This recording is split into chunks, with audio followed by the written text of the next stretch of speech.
ఎదగాలి అంటే ఒకే ఒక్క మార్గం ఏంటో తెలుసా? తగ్గింపు తత్వము.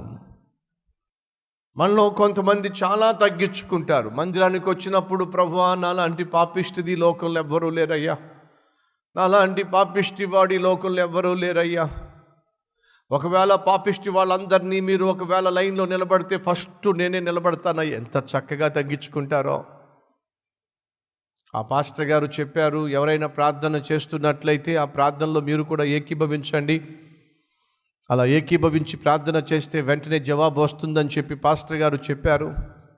ఒక స్త్రీ వచ్చి మోకరించి ప్రార్థన చేస్తూ ఉంది. అలా ప్రార్థన చేస్తూ ఈ మాట అంటుంది, ప్రభువా నీకు తెలుసయ్యా, మా ఊరిలో నా వంటి పాపిష్టిదిలో ఈ ఊరిలో ఎవ్వరూ లేరు నాయనా అని అంటూ ఉంటే అప్పుడే పాపం మరొక ఆత్మీయురాలు వచ్చి పాపం పక్కనే మోకరించింది.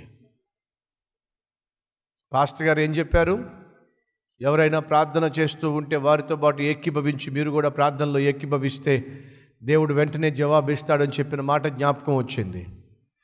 మోకరించి ప్రార్థన చేస్తూ అంటుంది, అయ్యా ప్రభువా ఈ ఊరిలో నాలాంటి పాపిష్టిది ఎవ్వరూ లేరు ప్రభువా అని అంటే పక్కనే మోకరించిన సహోదరి కాస్త అవును ప్రభువా అంది.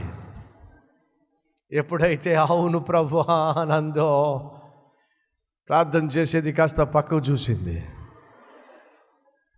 మళ్ళీ కళ్ళు మూసుకుని ప్రభువా మా వీధిలో నాలా